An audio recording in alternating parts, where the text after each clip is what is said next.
এজন্যই তো মূসা নবী আল্লাহকে জিজ্ঞেস করেছিলেন, মালিক আমি যদি খুদা হই, তুমি যদি বান্দা হও, আমার কাছে তুমি কি চাইবা?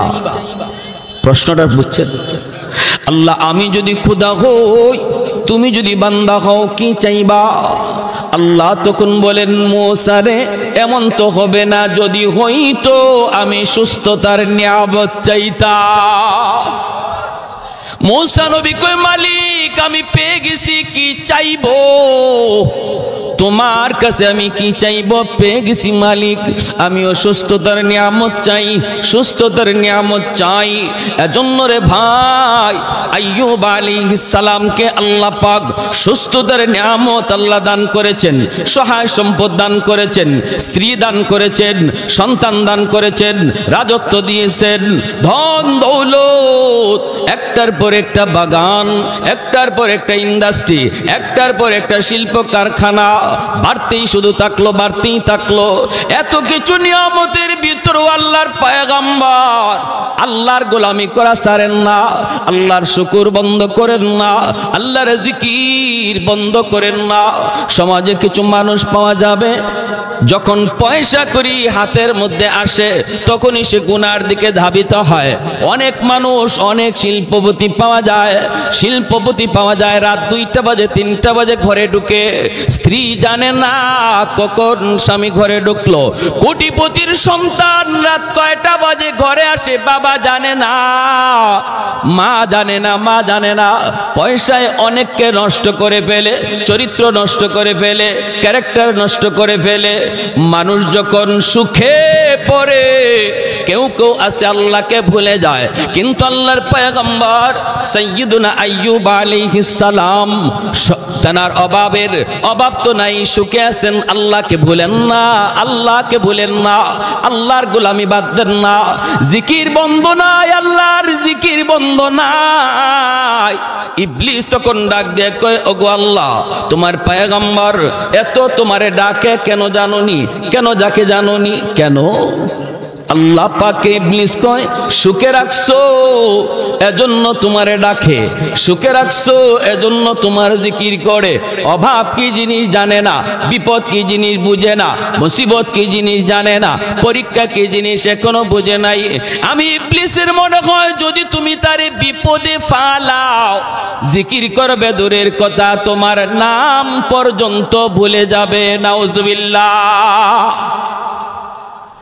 আল্লাহ পাক রব্বুল আলামিন তখন বলে, রে ইবলিস ভালো করে শুন, ভালো করে শুন, আইয়ুব আমি আল্লাহর পয়গম্বর। পয়গম্বর ইচ্ছা করে হওয়া যায় না, আমলের দ্বারা অলি হওয়া যায়, নবী হওয়া যায় না, বুজুর্গ হওয়া যায়, নবী হওয়া যায় না। নবী আল্লাহ নিজে পছন্দ করেন, আল্লাহ নিজে নির্বাচন করেন। আল্লাহ বলে, ইবলিস শুন, আইয়ুবকে আমি আল্লাহ নির্বাচন করেছি, অতএব তোর ধারণা ভুল, ধারণা ভুল, এমনটা হতেই পারে না, হতেই পারে না। ইবলিস কয়, তাহলে বিপদে ফেলায়া দেখো, পরীক্ষায় ফেলায়া দেখো, দেখো না তোমার নাম কেমনে লয়, তোমার নাম কেমনে লয়। আমি তো বললাম নাম ভুলেই যাবে, নাম ভুলেই যাবে, নামই মনে থাকবে না। আল্লাহ পাক বলে, তাহলে দেখ চ্যালেঞ্জ, তোর সাথে আমি আল্লাহর চ্যালেঞ্জ, দেখ দেখ। আমার আইয়ুবের উপর পরীক্ষা শুরু হয়ে গেল। 1 নম্বরই পরীক্ষা আল্লাহ পাক রব্বুল আলামিন দিলেন, রে যুবক, সহায় সম্পদগুলি একে একে ধ্বংস হতে লাগলো। আজ অমুক ফ্যাক্টরিতে আগুন, কালকে ওই বাগানে আগুন, অমুক জায়গা আজকে ধ্বংস। এই খবরগুলি যখনই পয়গম্বরের কাছে আসতে থাকে, তখনই তিনি সাথে সাথে আল্লাহর শুকরিয়া আদায় করে। না শুকরি নাই। আল্লাহ পাক কই, দেখছনি বিপদ তো আমি আল্লাহ দিলাম, কিন্তু না শুকরি নাই, না শুকরি নাই, এখনো শুকুর করে, এখনো আমি আল্লাহকে ইয়াদ করে। এতগুলি সহায় সম্পদ নষ্ট হয়ে গেল, এরপরেও কিন্তু আমি আল্লাহকে ভুলে না। ইবলিস কই, মালিক জানোনি কেন? কেন? কই, রাজত্ব রাখছো এজন্য, আল্লাহ রাজত্ব কেড়ে নিলেন, তখনও ইনি শুকরিয়া আদায় করে। ইবলিস কয়, কারণ হলো 6টা জোয়ান ছেলে আছে, ভরসা হলো সন্তানের উপর। সম্পদ যদি চলেও যায়, সন্তান তো আছে 6টা জওয়ান, এই 6টা জওয়ান ছেলের দ্বারা সম্পদ আবার কামাই করবে, এজন্য কোনো টেনশন নাই, তোমার গোলামি করে। এ বাইজিদ, ভালো মন্দ দেওয়ার মালিক আমি আল্লাহ। কোন বস্তুর এই ক্ষমতা নাই, কোন মানুষের এই ক্ষমতা নাই। কেমন করে তুমি এই কথা বলেছিলে, ইমান নির্ভেজাল কেমন করে হলো? সাথে সাথে বাইজিদ বুস্তামি বুঝে ফেলছেন, হায় হায় আমি তো এখানেও ধরা খেয়ে গেলাম। বাইজিদ বুস্তামি আল্লাহর বহুত বড় একজন ওলি। তিনি যেদিন ইন্তেকাল করলেন, স্বপ্ন যুগে আল্লাহর এক ওলি তারে স্বপ্নে দেখলেন, জিজ্ঞেস করতেছেন, ওগো আল্লাহর ওলি, কবর জগতে কেমন ব্যবহার করা হলো?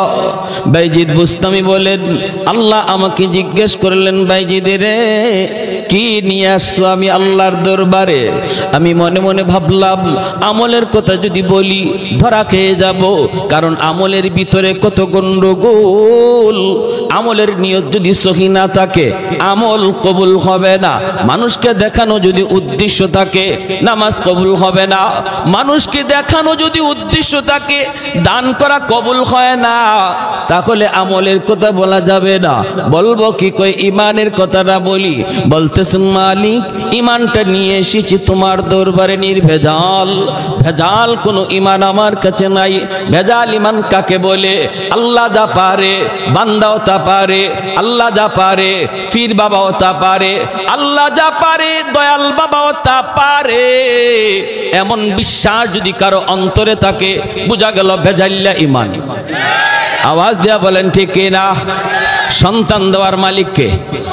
আওয়াজ আসতে কেন? জোরে বলেন কে? ধন দৌলত দেওয়ার মালিক কে? শান্তি দেওয়ার মালিক কে?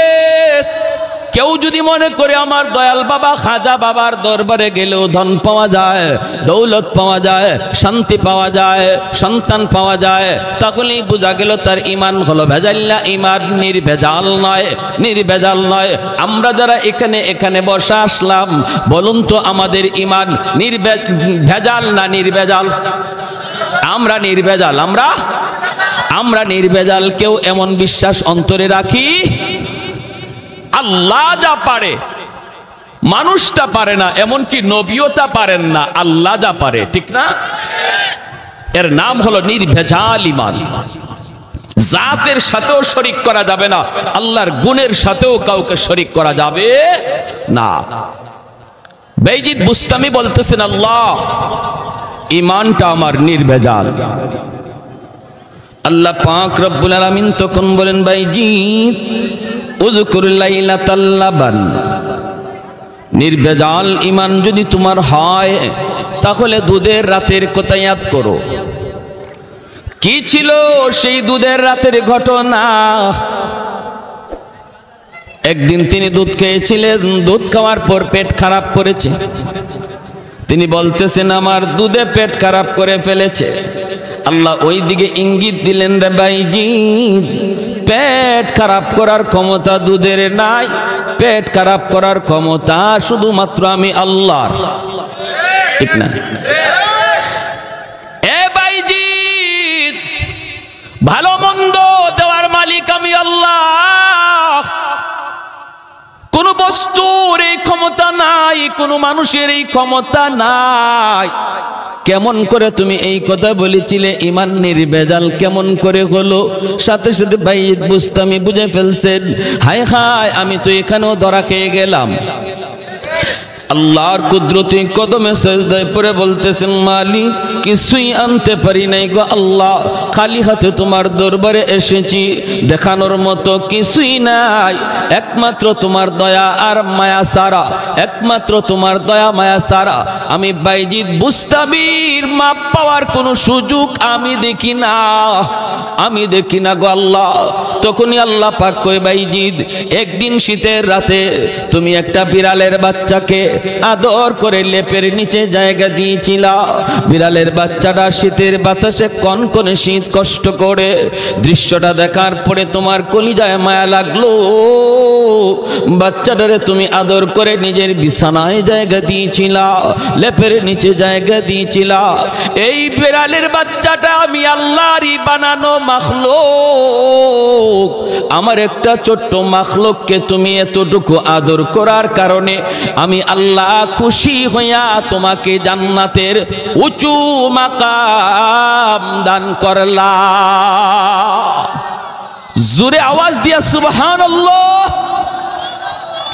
তাহলে ছোট্ট একটা মাখলুকের প্রতি দয়া দেখাইলে যদি নাজাতের উসিলা হয়, মানুষের প্রতি মানুষ যদি মায়া দেখায়, মানুষের প্রতি মানুষ যদি দরদ দেখায়, মানুষের প্রতি মানুষ যদি একটু সাহায্যের জন্য আগায় যায়, তাহলে এই বিষয়টাও নাজাতের উসিলা হতে পারে কি পারে না?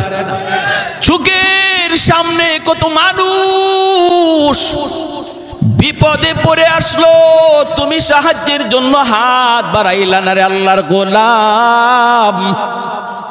একটু সাহায্যের জন্য কতজন তোমার কাছে হাত বাড়াইলো, তুমি সাহায্য করলা না। বিপদে পড়ছে তারে সাহায্য করলা না। বোঝাটা তুলে দিতে কই বোঝাটা তুলে দিলা না।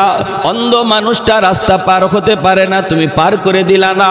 কিন্তু যুবক তুমি জানো না ওই অন্ধ মানুষটারে রাস্তা পার কইরা দেওয়া ও তোমার নাজাতের উসিলা হতে পারে। তাহলে মানুষের প্রতি দয়া দেখানোর দরকার আসেনি না নাই?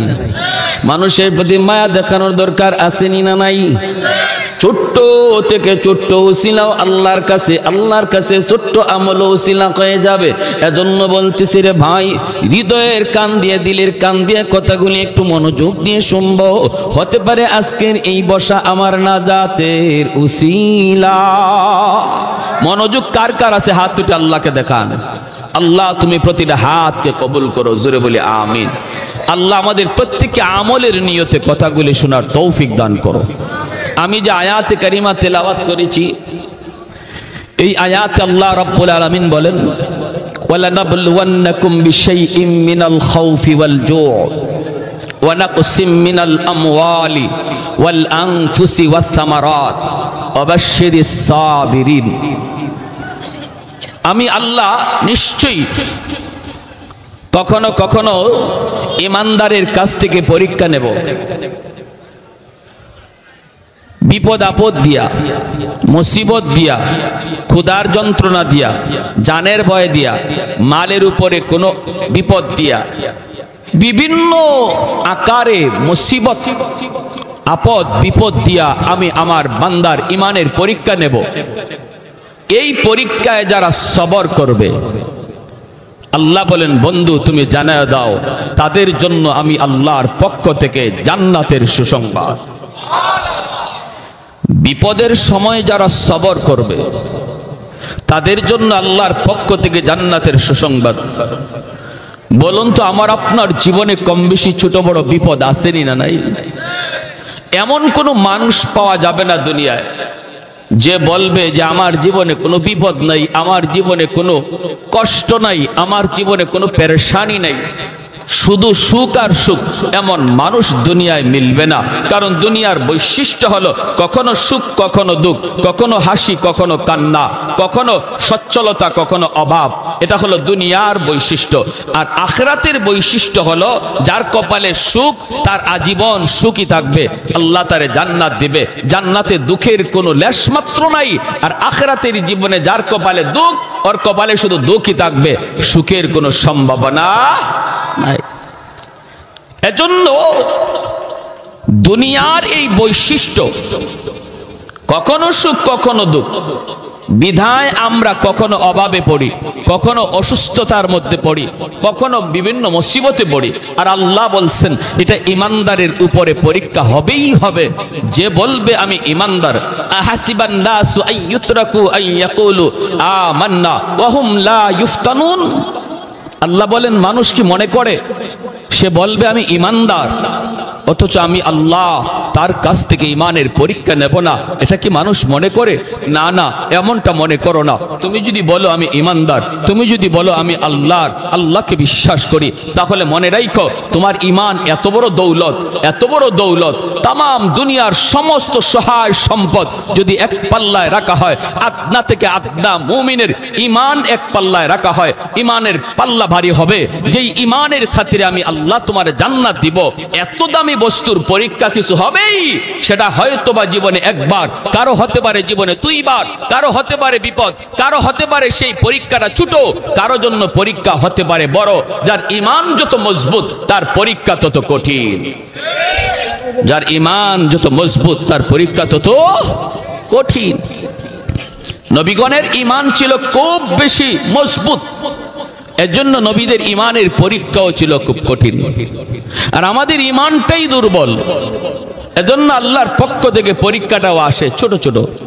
কখনো অসুস্থতা, কখনো ছোটখাটো বিপদ, কখনো অভাব, এর দ্বারা আমাদের উপরে ইমানি পরীক্ষা আসে। প্যারে হাজিরিন, ওই পরীক্ষাগুলাতে কে সবর করলো আর কে সবর করলো না, এর আলামত হলো বিপদে পইরাও, মুসিবতে থাইকাও, অভাবে থাকাকালীন সময়েও যে মানুষ আল্লাহকে ডাকে, আল্লাহর গোলামি করে, তারে মসজিদে পাওয়া যায়। অভাবে আছে এরপরও মসজিদ ছাড়ে না, অভাবে আছে এরপরও আল্লাহর জিকির ছাড়ে না, অভাবে আছে এরপরও হারাম পথে যায় না। বোঝা গেল সে আল্লাহর দেওয়া পরীক্ষার মধ্যে সে পাশ করেছে, বোঝা গেল সে পরীক্ষায় পাশ করেছে। সাইয়্যিদুনা আইয়ুব আলাইহিস সালাম বহুত বড় আল্লাহর এক পয়গম্বর, বনি ইসরাইলের জলিলুল কদর একজন পয়গম্বর। কি পরিমাণ পরীক্ষা ওনার উপর দিয়ে গেছে, তাহলে একটু আমাদের বুঝে আসবে যে আল্লাহ আমাকে আপনাকে দুনিয়ায় যে ছোটখাটো বিপদ দেয়, এই বিপদগুলা আমাদের জন্য কতটা সহজ। যদি নবীর এই পরীক্ষাটা শুনি আমরা ধারাবাহিকভাবে, তাহলে বুঝতে পারবো ইমানি পরীক্ষা কত কঠিন আর আমাদের উপরে যা আসে। ঠিক কিনা, ঠিক কিনা? মনোযোগ আছে তো ইনশাআল্লাহ? সবার মনোযোগ আছে তো ইনশাআল্লাহ? ভাইরা আমার, হযরত আইয়ুব আলাইহিস সালাম বনি ইসরাইলের বহুত বড় একজন জলিলুল কদর পয়গম্বর। আল্লাহ পাক এমন এমন নিয়ামত তারে দিয়া রাখছেন, নিয়ামতের সাগরে হাবুডুবু খাইতেছিলেন, কোন দিক দিয়ে কোনো অভাব নাই, কোনো অভাব নাই। যেমন আল্লাহ তারে সুস্থতার নিয়ামত দিছেন, তেমন আল্লাহ তারে দৌলত দিছেন, সহায় সম্পদ দিছেন, রাজত্ব দিছেন। 6টা জোয়ান জোয়ান ছেলে আল্লাহ তারে দিছেন, ছেলেরাও জোয়ান। আর 4 জন বিবি দিছেন। সর্বদিক দিয়ে 70 বছরের হায়াতের জীবন, সুস্থতার 70 বছরের হায়াতের জীবনে ওনার একটা মাথা ব্যথা পর্যন্ত হয় নাই। তাফসীরি কিতাবে লিখেন ঘাম বিচি পর্যন্ত উঠে নাই। আল্লাহ তারে এত নিয়ামত দিয়া রাখছেন, যেরকম সুবহানাল্লাহ। আমার ভাইয়েরা, বন্ধুরা, যুবক, সুস্থতার চেয়ে বড় নিয়ামত আর কিছু নাই। একজন মানুষের জীবনের সবচেয়ে বড় নিয়ামত হলো সুস্থতার আল্লাহর গোলাম। এজন্যই তো মূসা নবী আল্লাহকে জিজ্ঞেস করেছিলেন, মালিক, আমি যদি খুদা হই, তুমি যদি বান্দা হও, আমার কাছে তুমি কি চাইবা? প্রশ্নটা বুঝছেন? আল্লাহ, আমি যদি খুদা হই, তুমি যদি বান্দা হও, কি চাইবা? আল্লাহ তখন বলেন, মূসা রে, এমন তো হবে না, যদি হইতো আমি সুস্থতার নিয়ামত চাইতাম। মূসা নবী কয়, মালিক, আমি পেয়ে গেছি, কি চাইবো? তোমার কাছে আমি কি চাইব? পেয়ে গেছি মালিক, আমিও সুস্থতার নিয়ামত চাই, সুস্থতার নিয়ামত চাই। এজন্য রে ভাই, আইয়ুব আলাইহিস সালামকে আল্লাহ পাক সুস্থতার নিয়ামত আল্লাহ দান করেছেন, সহায় সম্পদ দান করেছেন, স্ত্রী দান করেছেন, সন্তান দান করেছেন, রাজত্ব দিয়েছেন, ধন দৌলত, একটার পর একটা বাগান, একটার পর একটা ইন্ডাস্ট্রি, একটার পর একটা শিল্প কারখানা, বাড়তেই শুধু থাকলো, বাড়তেই থাকলো। এত কিছু নিয়ামতের ভিতরে আল্লাহর পয়গম্বর আল্লাহর গোলামি করা ছাড়েন না, আল্লাহর শুকর বন্ধ করেন না, আল্লাহর জিকির বন্ধ করেন না। সমাজে কিছু মানুষ পাওয়া যাবে যখন পয়সা করি হাতের মধ্যে আসে তখনই সে গুনার দিকে ধাবিত হয়। অনেক মানুষ, অনেক শিল্পপতি পাওয়া যায়, শিল্পপতি পাওয়া যায় রাত 2টা বাজে 3টা বাজে ঘরে ঢুকে, স্ত্রী জানে না কখন স্বামী ঘরে ঢুকলো। কোটিপতির সন্তান রাত কয়টা বাজে ঘরে আসে বাবা জানে না, মা জানে না, মা জানে না। পয়সায় অনেককে নষ্ট করে ফেলে, চরিত্র নষ্ট করে ফেলে, ক্যারেক্টার নষ্ট করে ফেলে। মানুষ যখন সুখে পড়ে কেউ কেউ আছে আল্লাহকে ভুলে যায়, কিন্তু আল্লাহর পয়গম্বর সাইয়্যিদুনা আইয়ুব আলাইহিস সালাম তার অভাব তো নাই, সুখে আছেন, আল্লাহকে ভুলেন না, আল্লাহকে ভুলেন না, আল্লাহর গোলামি বাদ দেন না। জিকির বন্ধ নাই, আল্লাহর জিকির বন্ধ নাই। ইবলিস তখন ডাক দিয়ে কয়, ওগো আল্লাহ, তোমার পয়গম্বর এত তোমারে ডাকে কেন জানোনি? কেন যাকে জানোনি? কেন? আল্লাহ পাকে ইবলিস কয়, সুখে রাখছো এজন্য তোমারে ডাকে, সুখে রাখছো এজন্য তোমার জিকির করে। অভাব কি জিনিস জানে না, বিপদ কি জিনিস বুঝে না, মুসিবত কি জিনিস জানে না, পরীক্ষা কি জিনিস এখনো বুঝে নাই। আমি ইবলিসের মনে হয় যদি তুমি তারে বিপদে ফালাও, জিকির করবে দূরের কথা, তোমার নাম পর্যন্ত ভুলে যাবে। নাউজুবিল্লাহ। আল্লাহ পাক রব্বুল আলামিন তখন বলে, রে ইবলিস ভালো করে শুন, ভালো করে শুন। আইয়ুব আমি আল্লাহর পয়গম্বর, পয়গম্বর ইচ্ছা করে হওয়া যায় না, আমলের দ্বারা অলি হওয়া যায়, নবী হওয়া যায় না, বুজুর্গ হওয়া যায়, নবী হওয়া যায় না। নবী আল্লাহ নিজে পছন্দ করেন, আল্লাহ নিজে নির্বাচন করেন। আল্লাহ বলে, ইবলিস শুন, আইয়ুবকে আমি আল্লাহ নির্বাচন করেছি, অতএব তোর ধারণা ভুল, ধারণা ভুল, এমনটা হতেই পারে না, হতেই পারে না। ইবলিস কয়, তাহলে বিপদে ফেলায়া দেখো, পরীক্ষায় ফেলায়া দেখো, দেখো না তোমার নাম কেমনে লয়, তোমার নাম কেমনে লয়। আমি তো বললাম নাম ভুলেই যাবে, নাম ভুলেই যাবে, নামই মনে থাকবে না। আল্লাহ পাক বলে, তাহলে দেখ চ্যালেঞ্জ, তোর সাথে আমি আল্লাহর চ্যালেঞ্জ, দেখ দেখ। আমার আইয়ুবের উপর পরীক্ষা শুরু হয়ে গেল। 1 নম্বরই পরীক্ষা আল্লাহ পাক রব্বুল আলামিন দিলেন, রে যুবক, সহায় সম্পদগুলি একে একে ধ্বংস হতে লাগলো। আজ অমুক ফ্যাক্টরিতে আগুন, কালকে ওই বাগানে আগুন, অমুক জায়গা আজকে ধ্বংস।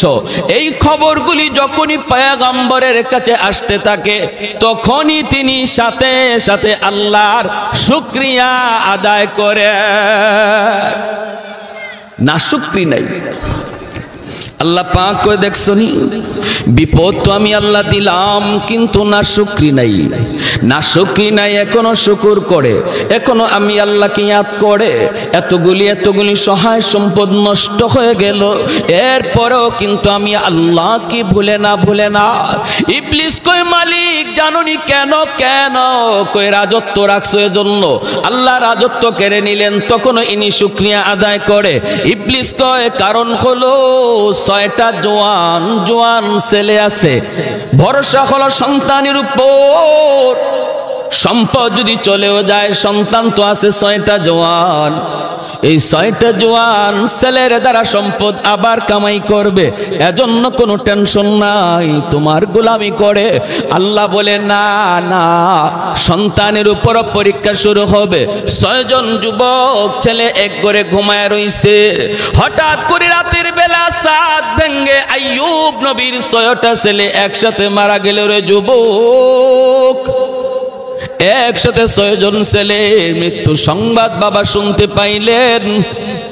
এরপরও নবী শুকরিয়া আদায় করে। জোরে কোন সুবহানাল্লাহ। আল্লাহর কাছে ডাক দেয়া কর, মালিক সন্তান তো আমার কাছে ছিল আমানত, এই সন্তানের মালিক তো আমি না, সন্তানের মালিক তুমি। আমার আপনার কাছে সন্তান আল্লাহর তরফ থেকে আমানত, দখলে আমার। এই সন্তান নিজের খুশি মতো চালানো যাবে না, আমানতের বস্তু নিজের মর্জি মতো ব্যয় করা যায় না, করলেই সেটা খেয়ানত হয়। আমানতের বস্তু নিজের মর্জি মতো ব্যয় করা যায় না, করলেই সেটা খেয়ানত হয়। কেমনে ব্যয় করতে হয়? কয় মালিকের নির্দেশ মতো, মালিক যেভাবে বলে সেইভাবে, তাহলেই আমানতদারি রক্ষা হয়। সন্তান আল্লাহর তরফ থেকে আমার আপনার কাছে আমানত। এজন্য সন্তানকে যা খুশি তা শেখানো যাবে না, যা খুশি তা দেখানো যাবে না, যা খুশি তা পরানো যাবে না, যা খুশি তা তারে জামাও পরানো যাবে না, যা খুশি তা তারে তার শোনানো যাবে না। সন্তানকে কি শোনাবো, সন্তানকে কি দেখাবো, সন্তানকে কি পড়াবো, সেই জিনিসটাও চলবে আল্লাহর মর্জি মতো, তবেই আমানতদারি রক্ষা হবে। হাসরের মাঠে বহু বাপমা আল্লাহর আদালতে খিয়ানতকারী হিসেবে কাঠগড়ায় দাঁড়াবে, আর সেই মামলাটা দায়ের করবে তার সন্তান। সন্তান মামলা দায়ের করবে বাপমার বিরুদ্ধে। আল্লাহ, আমি ছোট ছিলাম, আমি বুঝি নাই কোথায় পড়লে পরে তোমাকে চেনা যায়, কোন শিক্ষা লাভ করলে পরে আখিরাত জানা যায়। আল্লাহ, আমি ছোট্ট বাবু ছিলাম, আমি বুঝতাম না। আল্লাহ, আমার বাপ মা বুঝতেন, তারা কেন আমাকে ওই শিক্ষা দিলেন না? আমি আজ যে কারণে জাহান্নামী হলাম, আমার বাপ মা আমার চেয়ে ডাবল অপরাধী, তাদেরকে জাহান্নামের ডাবল শাস্তি দাও। রব্বানা আতিহিম দিআফাইন মিনাল আযাব ওয়াল আনহুম লা'নান কাবীরা। সন্তান বাপ মাকে আল্লাহর আদালতে আসামির কাঠগড়ায় দাঁড় করায় দিবে। অনেক বাপ মা সন্তানের মামলায় আল্লাহর আদালতে আসামি হবে। কারা? যারা সন্তানের ব্যাপারে খিয়ানত করেছে। সন্তানের ব্যাপারে কি করেছে? খেয়ানত করেছে। যেই বয়সটাতে তাকে আল্লাহর নাম শেখানোর কথা, যেই বয়সটাতে তাকে আখিরাত জানানোর কথা, যেই বয়সটাতে তারে কালেমা শেখানোর কথা, যেই বয়সে তারে কোরআন সহি শুদ্ধ করে শেখানোর কথা, যেই বয়সে ইসলামের মৌলিক জ্ঞান তার অন্তরে দেওয়ার কথা, এই শিক্ষা না দেওয়ার কারণে, এই বয়সে তারা সেই শিক্ষা না দেওয়ার কারণে আল্লাহর আদালতে সন্তান মামলা দিবে। আর এই সন্তান বড় হইয়া সে যখন কলেজে যাবে, শিশুকালে বাপ মা তারে এই শিক্ষা না দেওয়ায় সে কলেজে গিয়ে বেনামাজি হবে, ভার্সিটিতে গিয়ে বেনামাজি হবে, নাস্তিকদের কাছে গিয়ে সে নাস্তিক হবে, ইসলামের বিরুদ্ধে কথা বলবে। আর যেই সমস্ত বাপ মা সন্তানের ব্যাপারে আমানতদারি রক্ষা করেছে, শিশুকালেই তারে দিন শিখাইছে, শিশুকালেই তারে নুরানি মাদ্রাসায় পড়াইছে, আল্লাহকে চিনাইছে, পরকাল বুঝাইছে, এই ছেলে যদি কলেজেও যায় বেনামাজি হবে না, নামাজি হবে। এই ছেলে যদি ইঞ্জিনিয়ার হয়, নাস্তিকদের ভিড়ে যায়ও সে কোরআনের পক্ষেই কথা বলবে, উলামায়ে কেরামের পক্ষে আওয়াজ দিবে, কোরআনের পক্ষেই সর্বদা জয় গান গাবে। হাজারো নাস্তিকের ভিতরে তাকবীরের আওয়াজ উঠাবে। মুস্কান, ভারতের নারী মুস্কানের মতো আওয়াজ দিয়া কোন ঠিক কিনা? প্যারে হাজিরিন, এজন্য বলি ভালো করে ইয়াদ রাখবেন, আমরা যারা বাবা হয়েছি আমাদের বহুত বড় জিম্মাদারি আছে, বহুত বড় জিম্মাদারি ভাই। এই জিম্মাদারিতে যদি গাফলতি করি সন্তানের মামলায় ধরা খেয়ে যাব, সন্তানের মামলায় ধরা খেয়ে যাব। আল্লাহ আমাদেরকে সহি বুঝদান করুন, সবাই বলে আমিন। হযরত আইয়ুব আলাইহিস সালামের কাছে যখন ৬টা সন্তান মারা যাওয়ার খবর আসলো, তখনও নবী নিরাশ হন নাই, নাশুকরি করেন নাই, আল্লাহর দরবারে শুকরিয়া আদায় করে বলছেন, আল্লাহ, সন্তান ছিল আমার কাছে আমানত, আমানতের বস্তু তুমি তোমারটা নিয়ে গেছো। আল্লাহ, আমার সন্তান যে পথের প্রতীক, আমিও সেই পথের প্রতীক। আজ গেছে আমার সন্তান, কাল যাব আমি। দুনিয়ার এটাই নিয়ম, আসার সময় সিরিয়াল মেনটেন হয়, যাবার সময় কোনো সিরিয়াল নাই। আবার আসার সময় বাবা আগে আসে, সন্তান পরে আসে। যাবার সময় দেখা যায় বাবার আগে ছেলে যায়, নাতির আগেও দাদা চলে যায়, ঠিক কিনা? আমার ভাইয়েরা, বন্ধুরা, একটু মনোযোগ লক্ষ্য করে শোনো রে আল্লাহর গোলাম। যেই মাত্র আইয়ুব আলাইহিস সালামের কাছে ৬টা ছেলের মৃত্যু সংবাদ কানে আসলো, তখনও নবী শুকরিয়া আদায় করেন।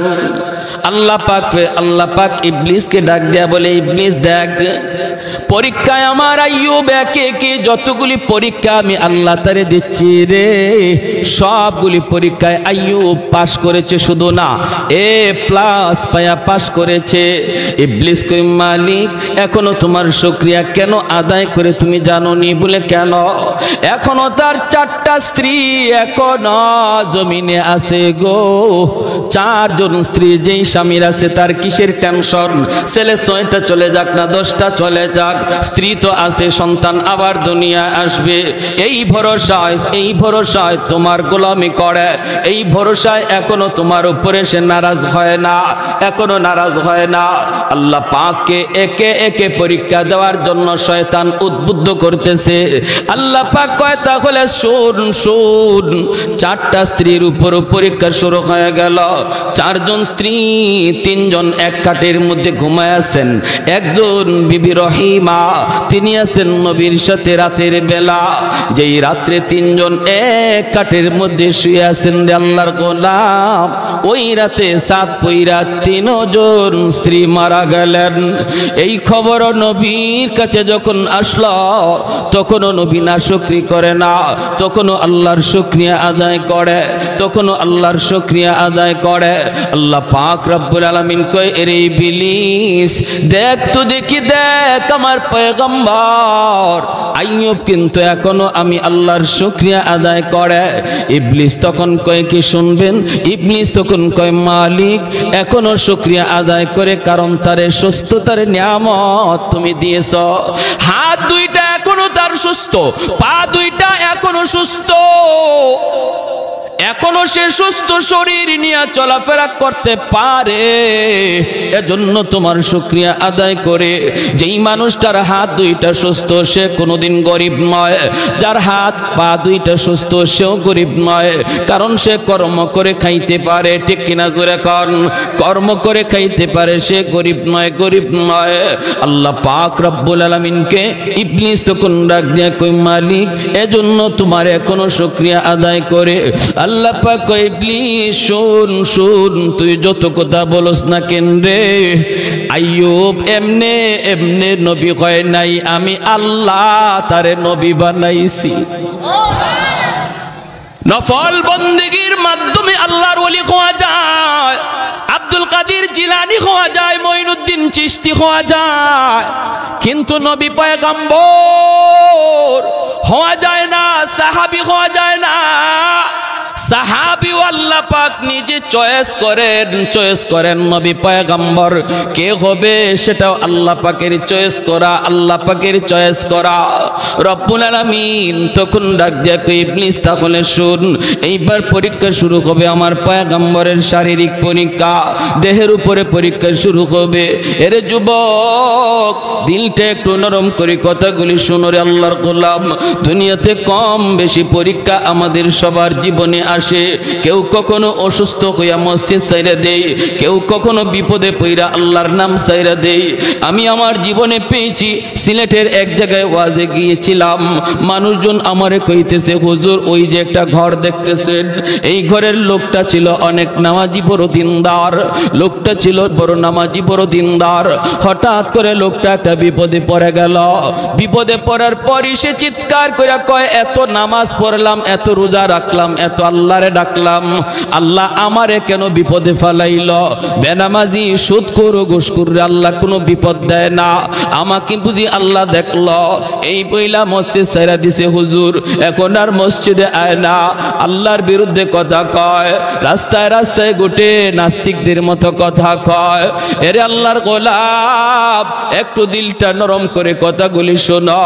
যদি তুমি বিপদের সময় সবর কইরা, বিপদের সময় তুমি আল্লাহকে ডাকো, হাসরের ময়দানে আল্লাহ পাক আইয়ুব নবীর সাথে তোমারে জান্নাত দান করবে। জোরে কোন সুবহানাল্লাহ। শরীরের পশমের গোড়ায় গোড়ায় ফুসকা পড়ে গেল, ফুসকা। এই ফুসকার ভিতরে পোকা জন্ম নিল, পোকা। ফুসকার ভিতরে পোকা জন্ম নিল, শরীর পচে যাইতে লাগলো। সারা শরীরটা আস্তে আস্তে পচতে শুরু করলো।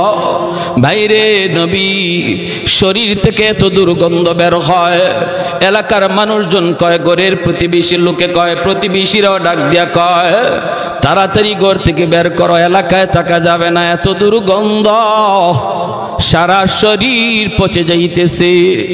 আল্লাহর পয়গম্বর, 4 জন বিবি ছিল, 3 জন তো মারা গেছে, একজন জীবিত। তিনি কে?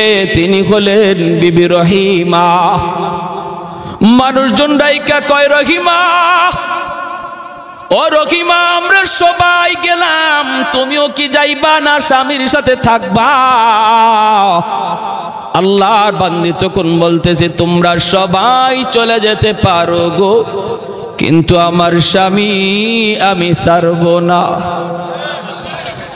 আমি আমার স্বামীকে ছেড়ে যাব না, স্বামীর খেদমত ভুলবো না।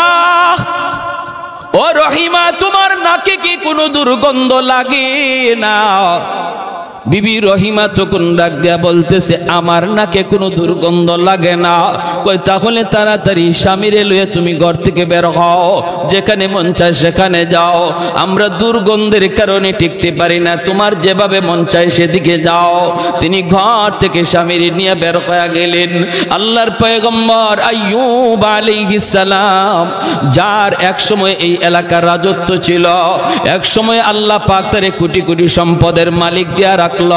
24 ঘন্টা তার দরজার পাশে অভাবী মানুষ দাঁড়ায় থাকত, অনবরত যাদেরকে তিনি দান করতেন। আজ ওই মানুষগুলো কয়, রহিমা তাড়াতাড়ি যাও, তাড়াতাড়ি সরো গো, এলাকায় থাকতে পারি না। কই যাইবা তুমি জানো? ঘর থেকে বের হইয়া আল্লাহর বান্দি স্বামীর নিয়ে তিনি রাস্তায় আসলেন। রাস্তা দিয়ে পথিকেরা যায়, পথিকেরা ডাক দেয়া কয়, রহিমা, রাস্তা দেখে স্বামীর নিয়ে যাবায় মন চায় সেদিকে যাও, আমরা রাস্তায় হাঁটা চলা করতে পারি না, রাস্তায় আমরা হাঁটা চলা করতে পারি না। আল্লাহর বান্দি স্বামীর নিয়া চোখের পানিটা মইসা মইসা তিনি বের হয়ে যাইতেছেন। তিনিও সাধারণ কোনো মহিলা না রে ভাই, তোমরা মনে করতে পারো তিনি হয়তো কোনো গরিব গরিব মেয়ে ছিলেন, এজন্য তিনি স্বামীর নিয়ে বের হচ্ছেন না। বিবি রহিমা তিনিও ছিলেন কে? তিনিও ছিলেন নবী পরিবারের সন্তান, হযরত ইউসুফ আলাইহিস সালামের নাতিন, ছেলের ঘরের নাতিন। আল্লাহু আকবার। নবী পয়গম্বর গণের পরিবারের সন্তান, রাজ পরিবারের মেয়ে, রাজ পরিবারের মহিলা। মুহূর্তের ভিতরে তিনিও স্বামীরে ফালায়া চলে যেতে পারতেন, কারণ বাবার বাড়ি হলো রাজবাড়ি, বাবার বাড়ি হলো রাজবাড়ি, আবার নবী পরিবারের একজন মেয়ে। কিন্তু না না, তিনি বুঝতেন স্বামীর কদর, স্বামী কত বড় দৌলত, এটা তিনি বুঝতেন। বিদায় বলছেন, তোমাদের নাকে গন্ধ লাগে, কিন্তু আমার স্বামীর পচা গন্ধ আমার নাকে লাগে না। রাস্তার পাশেও থাকতে দিল না, স্বামীকে লইয়া মাঠে চলে গেলেন। মাঠে, ও আমার বিনোদর চোরের মা বোনেরা, একটু মনোযোগ দিয়া খেয়াল করে শোনো গো মা, তোমাদের ঘটনা বলতেছি, তোমাদের একটা ইতিহাস বলতেছি। কাকে বলে স্ত্রী, কাকে বলে স্বামী, কাকে বলে সংসার, একটু মনোযোগ দিয়ে শোনো। এমন সংসার যদি করতে পারো, ঘরটা জান্নাতি ঘর হয়ে যাবে। এই সন্তানগুলিকে আল্লাহ জান্নাতি সন্তান বানায় দিবে, মেধাবী সন্তান আল্লাহ বানায় দিবে। যেই ঘরের মধ্যে স্বামী স্ত্রীর ভিতরে মহব্বত থাকে, এই ঘরের সন্তানগুলিকে আল্লাহ পাক মেধাবী বানায় দেয়, হাফেজে কোরআন বানায়, আলেমে দ্বীন বানায়, মুফতি মুহাদ্দিস বানায়। যেই করে স্বামী স্ত্রীর মধ্যে ঝগড়া হয়, যেই করে স্বামী স্ত্রীর মধ্যে গালাগালি হয়, এই করে সন্তান চেষ্টা করো তার মেধাবী বানানো যায় না, কারণ বাপ মার সর্বদা ঝগড়া আর গালাগালির বদাসর সন্তানের উপরে যায় পড়ে। তুমি যদি সন্তানকে মানুষের মতো মানুষ বানাইতে চাও, আগে ঘরটারে সুন্দর করো, ঘরটারে সুন্দর করো। ভাইয়েরা বন্ধুরা, মাঠে তিনি চলে গেলেন, রাস্তা থেকে মাঠে গেলেন স্বামীকে লইয়া, স্বামী গ এক সময় তোমার আঙ্গুলের ইশারায় এই এলাকা চলতো, আজকে এলাকার মানুষ তোমারে ঘরে জায়গা দেয় না, রাস্তায় জায়গা দেয় না, মাঠে চলো। মাঠে গেলেন, কৃষকেরা আসতে দৌড়ায় আইসা বলতেছে, রহিমা এখানে যদি স্বামীর নিয়ে থাকো আমরা মাঠে কোনো কাম কাজ করতে পারবো না, এত দুর্গন্ধ, এত দুর্গন্ধ, আমরা মাঠে কাম কাজ করতে পারবো না, তুমি অন্য কোথাও চলে যাও। আল্লাহর বান্দি স্বামীর নিয়ে তিনি কোথায় যাবেন, কোন দিকে যাবেন? জঙ্গলের দিকে রওনা দিয়েছেন। জঙ্গলের পাশে যায় তিনি দেখতে পেলেন একটা ডাস্টবিন, সর্বদা দুর্গন্ধ বের হয়। ডাস্টবিনের পাশে যায় তিনি জায়গা করে নিলেন। এই ডাস্টবিনের দুর্গন্ধের কারণে কোনো মানুষজন এই রাস্তা দিয়ে, এই জায়গা দিয়ে যাতায়াত করে না। তিনি বুঝলেন মানুষ যখন আসে না তাহলে আমাকে কেউ এখান থেকে সরাবে না। এই জায়গাটাতে স্বামীকে নিয়ে তিনি থাকতে শুরু করলেন। ডাস্টবিনের গন্ধ আল্লাহর বান্দির নাকে লাগে না, স্বামীর দুর্গন্ধ নাকে লাগে না। এখানেই স্বামীকে নিয়ে তিনি পইরা আছেন। বাইরে একদিন দুই দিন নয়, মাসকে মাস চলছে। দিনের বেলা মানুষের বাড়িতে যান কাম কাজ করার জন্য, যাইয়া তিনি কাম কইরা কিছু খাবার সংগ্রহ কইরা স্বামীকে আইনা খাওয়ান, হালুয়া খাওয়ান। হালুয়া শক্ত খাবার খাওয়াইতে পারেন না, স্বামী খাইতে পারেন না। আইয়ুব আলাইহিস সালামের পুরা দেহটা পুকে খেয়ে ফেলতেছে, জিহ্বাটা এখনো পুকে ধরে নাই।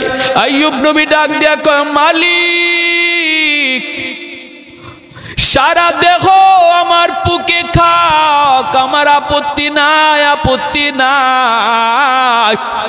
যখনই আমি তোমাকে জিহ্বা দিয়া আল্লাহ কইয়া ডাক দিতে দেই, সাথে সাথে আমার সব কষ্ট আমি ভুলে যাই।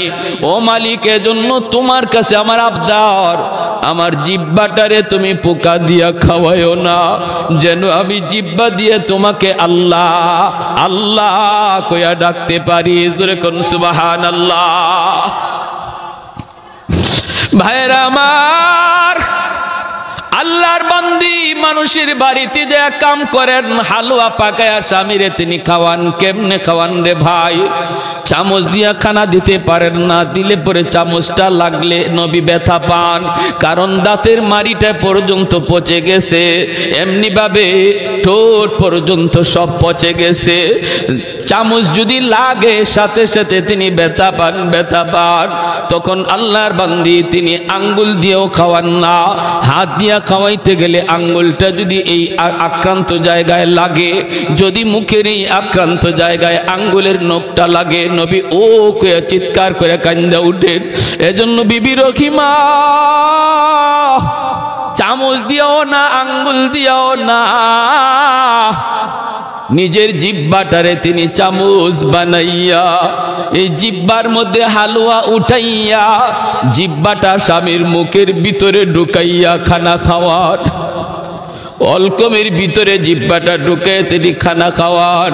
এইভাবে তিনি স্বামীরে খাওয়ান। দিনের বেলা তিনি মানুষের বাড়িতে যায় কাম করেন, কিছু কাম কইরা খাওয়ানোর ব্যবস্থা করেন। এইভাবেই চলছে, এইভাবেই চলছে রে ভাই। ভাইয়েরা বন্ধুরা, একদিন তিনি কাম পান নাই, কোথাও কোনো কাম কাজ পান নাই। গেছেন একজন ইহুদি মহিলার বাড়িতে, যাইয়া তিনি বলতেছেন, মা গ ঘরে কোনো কাম আছে, আমাকে কোনো কাম দেওয়া যাবে নি? মহিলায় কয়, না না, আমার বাড়িতে কোনো কাম নাই, কাজের লোক লাগে না, কাজের লোক লাগে না। তখন তিনি বলতেছেন, তুমি হালুয়া পাকাইছো, একটু হালুয়া দিবানি, আমার স্বামীর জন্য একটু হালুয়া নিব। মহিলায় কয়, আমি বিনা টাকায় বিনা পয়সায় হালুয়া দেই না, আমি তো বিক্রি করি, বিক্রি করি। তখন আল্লাহর বান্দি বলেন, মাগো কিছুই তো নাই, কি দিয়ে তোমার আমি দেব, কি বদলা দেব? দেবার তো কিছুই নাই। আমার জন্য চাই না, আমার জন্য চাই না, আমার একজন অসুস্থ স্বামী, আমার অসুস্থ স্বামী জঙ্গলের ডাস্টবিনের পাশে রেখে এসেছি,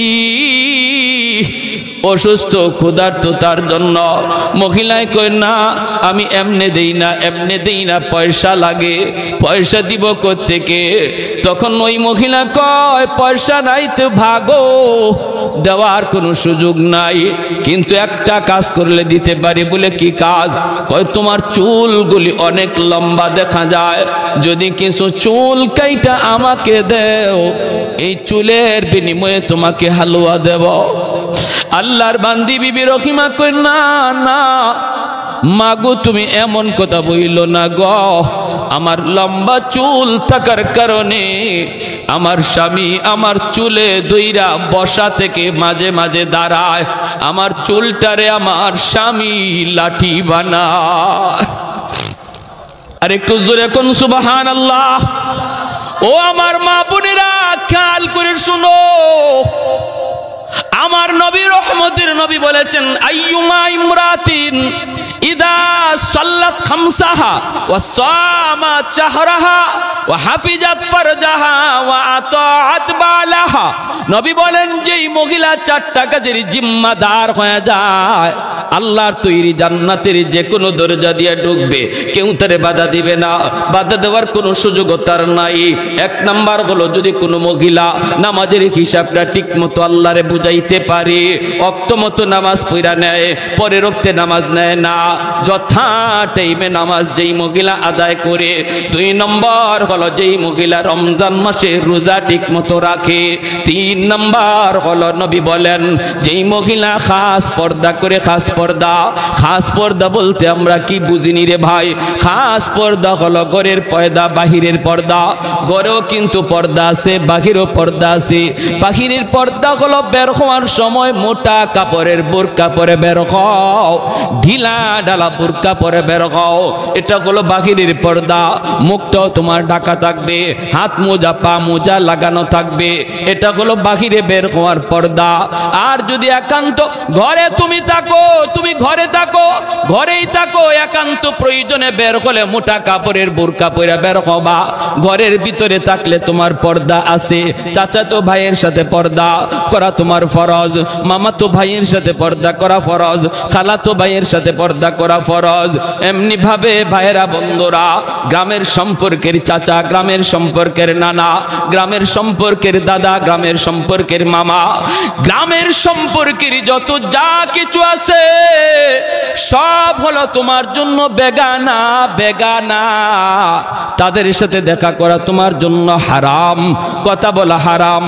তো ঘরের পর্দা, বাহিরের পর্দা যেই মহিলা করলো, 4 নাম্বার নবী বলেন, যেই মহিলা স্বামীর কথা মতো চলে, স্বামীরে খুশি রাইখা চলে।